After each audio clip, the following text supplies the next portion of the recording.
Game developers from here and around the world are participating in a video game design jam taking place in Calgary this week.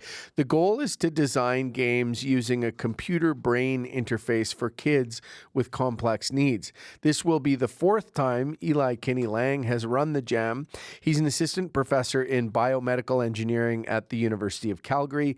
He's also the director and CEO of BCI Games, a local neurotech and accessibility gaming startup. Tell us about this jam. What's it all about? Yeah, so I work with a technology, like you said, called brain-computer interface. Lets people interact with their world just using their thoughts. And I have the joy to get to work with kids who have a wide array of abilities and complex needs. And this jam is really about giving them the thing that they're most excited about, which is being able to play games with their siblings and with their friends. It's the number one thing that a lot of them want to do when I chat with them. And so this jam is about building those games to be accessible by default with this new technology. Okay, let's get into it. Sure. What is this new technology? Explain what a brain-computer interface is and how they work in the gaming world. For sure. Yeah. So the technology itself, you have little sensors that you can put on top of your scalp, and we can read sort of big brain patterns. So if you think about the sort of brain patterns that we've had for a really long time from an evolution point of view, so things like how your eyes sort of track information in, or your hands moving around, we can tap into that and use those to control something on the computer. So for instance, if I have a couple of objects on screen and I flash them, say one at 15 hertz and another one at 10 hertz, two different frequencies, whatever one you pay attention to, I can look at the back of your head with one of these little sensors and tell which one you're paying attention to. Similarly, if you just imagine moving, so rather than just starting a movement, you imagine doing it, we can pick up the fact that you were imagining your right hand versus your left hand, and that can be translated to something like moving a character left or right on the screen. Wow.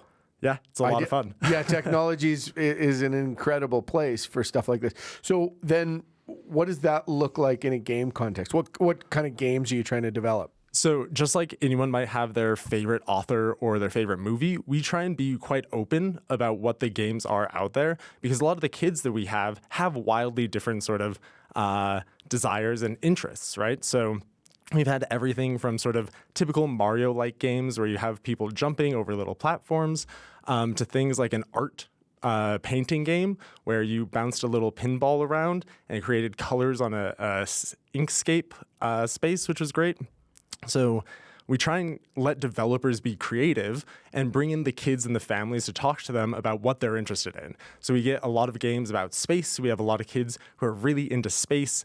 We've had a number of games about food and cooking because they love that, which is a lot of fun. So really, the developers are sort of inspired by the kids and what they want to see. And then we give them the free rein to sort of translate that into a fun, engaging game that they get to play.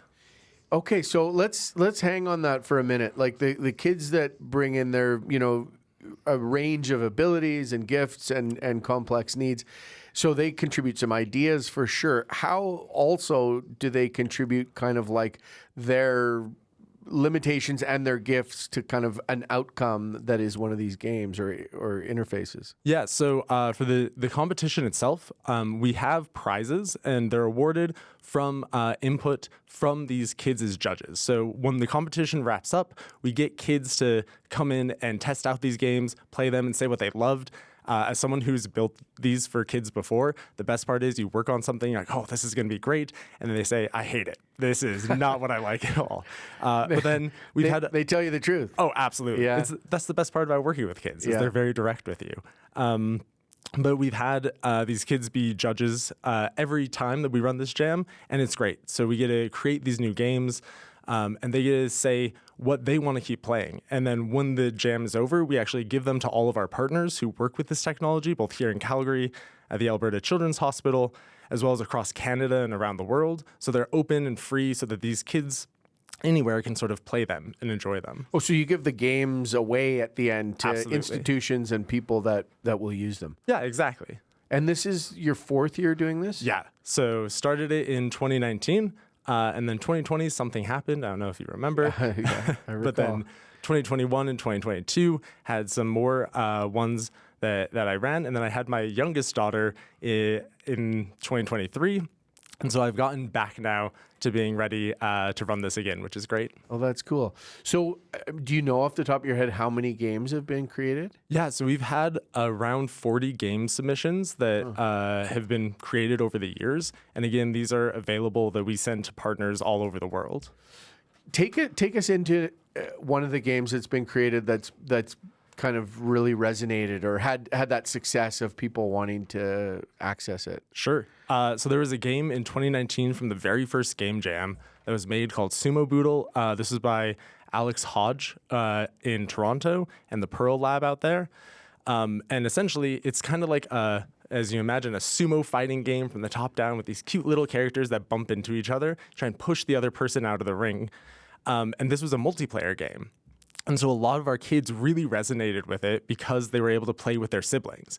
And so they were able to knock their siblings out or knock their parent out, and they really had a great time sort of playing this. And so I think it's clocked hundreds and hundreds of hours of play across Calgary and Edmonton and Toronto, at least from the groups that I know who've been using it in a wide variety of places. Sumo Boodle. Yeah. Okay, not battle. Boodle. Yeah, Boodle. Because the little characters were called Boodles. And so, this is great. Yeah, it was a lot of fun. Quite a world that gets created with these games. Yeah.